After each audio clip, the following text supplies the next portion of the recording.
Well, good morning, Interbet fans, and welcome to the preview. Let's get camera right. There you go. Preview for the Greyville Polytrack meeting. We're Monday, the 10th of April, and a 7-race program. Oh my goodness, this is uninspiring racing, and really hard to dissect. These type of cards take longer than any other to try and get collateral form lines and this and that and the other. So we find horses that other people don't find. They're not at the top of the betting boards, but that's because collateral form lines are the only thing we work on course and distance horses, and horses with pace at Greyville because on the polytrack, because that's what they need. First race 12:35. It's a 1400 meter maiden plate, and I'm going strongly with number 2 Zabadak, the Michael Roberts runner. They're in tremendous form. This is 5-1. I'd suggest you have a proper each way bet on it. The horse to beat must be San Pedro, Marshall's runner. Well, you saw because Professor Snape yesterday get into all types of trouble. Looked like it really wasn't wanted, but we will follow it. Insightful might be the best of the rest from the Clinton Binder stable. Has run a couple of good races on the poly. And then Shoefellow's a favourite, and that's because his first run was on the poly. He ran a very nice race indeed. But nothing much more inspiring than that, and that was over the 1200 meters. So he now gets a chance from draw 10, which is not in his favour. Race 2, merit rated handicap, 1200 meters, and I'm going with the Clinton Binder runner. Life Goes On. This horse loves the polytrack, loves this course and distance. Excuse me. And I think he is the find of the race. He's 4-1. White Cedar might improve. That's got some ability. Lord Edwards, your favourite course and distance runner, and that's what he won over. But I'm not sure that this race is weak enough for him. And Saipan might be a big improver. Look for improvement from Saipan. But I think the value is with number 4, Life Goes On. Race 3, merit-rated handicap, and they go 1200 meters, and I found one here as well, which I think might be the right horse, and that is, let me find the right pages here. Good gracious, number 6, Quizmaster. I thought he won well last time. He didn't get a big penalty. He got 2-point penalty. I think this horse got more ability than he's shown, and I think that this is good enough for him. Mallorca Palace is obviously a runner. Another Day in Africa, Purple Powerhouse. Won course and distance 3 times, so he likes it here. And he might go well with Rachel Venica aboard him, but Quizmaster for me.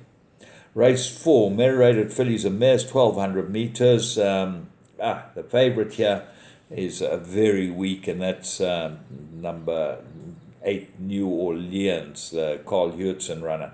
Been with her a couple of times. I think she's got to go well. This is everything's up her alley, except the draw's not in her favour. So I'm going with Kylie's Fate on collateral form lines. I think this might just about win it. As drawn as 8-1. Drawn 1, Rachel, for the very informed Michael Roberts stable. Might be the stable elect. And certainly I think will go very, very well. Ignore its last run completely. The interesting thing is the last 3 times this filly's taken a walk in the betting, and the stable companions have won all of them. That's Hatter, Nobles Storm, and Hatter again. So I think this is the right race for her, and she's definitely got a big chance. Fortune Door. Wendy Whitehead's in great form. This has got to go well. And Royal Oasis, well, they're not in that great form.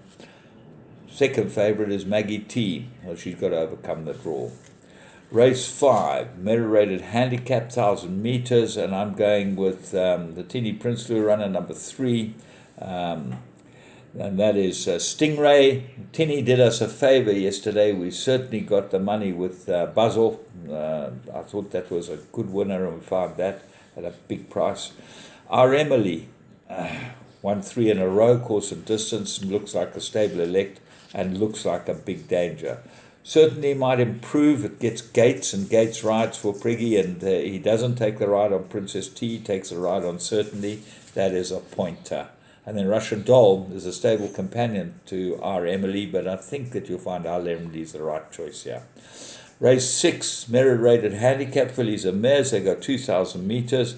Well, if the Vaughan Marshall filly eye-catching shows some of her best form, she could be very difficult to beat here. I like her a lot. I think she'll go well. And she gets a 1.5 claimer in a race that really looks well within her capability of winning. So what else is there? Q for You shows pace, Boogie Shoe second run, Ingakara ahead of the speed rating, and then Chelsea Flower. I think Chelsea Flower's the big danger. Improved loss, it looks like the stable elect, and certainly goes well on the poly. Nor its last run, but the run before that, when Woodley rode it, ran a very good race. He gets up on board it this time again. And if Serena gives a good ride, very hard to beat. Race 7, merit-rated handicap, 1,400 meters, and the favourite Predators Feast, but I'm going with Birdwatcher and Puff of Smoke. These two I think will fight it out. Puff of Smoke improved, and looks like she'll probably improve again. Gets Dennis Schwartz, he's very capable. Birdwatcher, I think, is a huge runner in this race. With the 1.5 claimer, Kachetti could have a very nice day. Fields of Green, won well on the poly, and might just be able to follow up again. So she goes into all the play. There's some difficult racing, but I found a couple of decent priced horses, and I hope that you have a great Easter Monday. From me, James Goodman. Remember, into bet. You can bet on the golf. I had such fun betting on the golf because they have in-play betting on the golf. So you can change your position all the way through, which should be quite fun.